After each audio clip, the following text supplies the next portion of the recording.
pritegnil, kako bi rekel, pomen besed. In seveda, če želite govoriti o pomenu besed, se treba obrniti ali pa gledati tiste, recimo umetnike ali pa tiste ljudi, ki so besedo najbolj obvladali. In med njimi skoraj brez dvoma v našem prostoru je Prešern.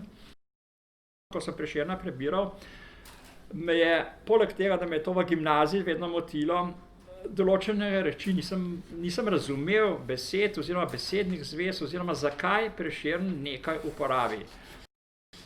Mene je zanimala notranja težnja, notranji pomen besedne tvorbe, zakaj nekdo uporabi neko besedo. In to je mene pri Prešernu najbolj fasciniralo, da je on združeval dejansko v tistem času celotno slovensko družbo. On se je družil z umetniki, z plemiči, z zdravniki, z pravniki, z plemiči, z recimo gostilničarji, z njihovimi kuharicami, skratka z vsemi, in je z njimi komuniciral, razumel, seveda tudi s kmečkim prebivalstvom, skratka razumel je v bistvu v nekem smislu celotno družbo in je iz nje tudi zajemal besede, njihov pomen.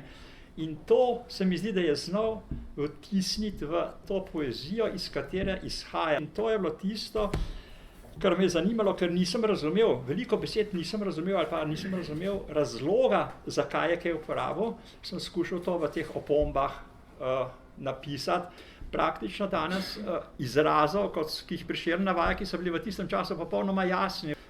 Ogromno izrazov, ki današnja mladina sploh, mislim, se mi zdi to nekaj čudnega, nekaj nenavadnega, nekaj, kar je čisto zunaj njihovega zanimanja.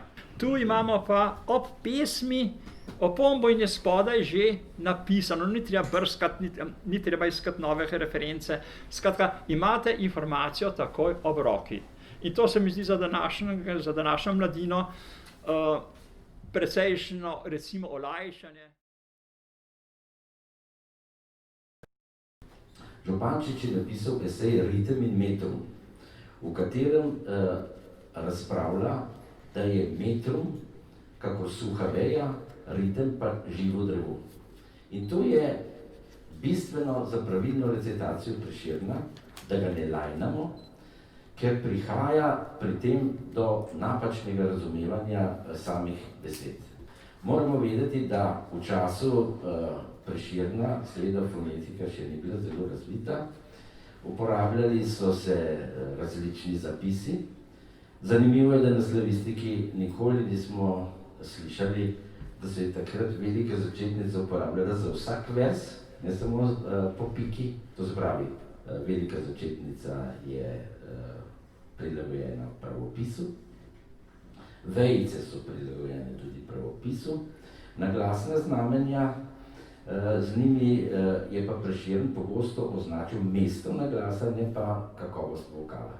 In ta spoznanja pri delu z študenti in pri delu z igralci so bile vodilo najni zdaj s doktorjem Zupanom, da smo opremili s naglasi, ki so nekako tudi sprejemljivi v sodobnem času, ne pa čisto moderni.